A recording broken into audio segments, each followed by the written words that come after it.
Belə yox ki, oturum görüm başıma nə iş gəlir. Gəldi, da neyniyim ki, səbr edeyim, ay Allah, dözürəm də bir tərəf. Belə yox, kişi kimi, mərd kimi meydana girəsən.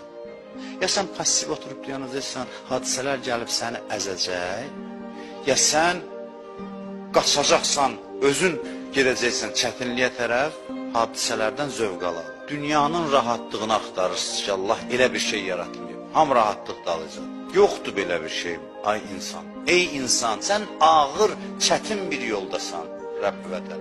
Sən onsuz da narahat olacaqsan, əziyyət çəkəcəksən.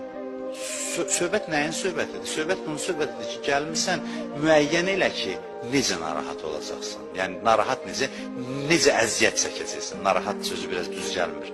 Necə əziyyət çəkəcəksən? Hansı əziyyətləri çəkəcəksən? Deyirəm axı sənə, əziyyət onsuz da var. Əziyyət onsuz da var. Sən gedərdin əziyyətə tərəf özün, sonra firavan yaşayardın.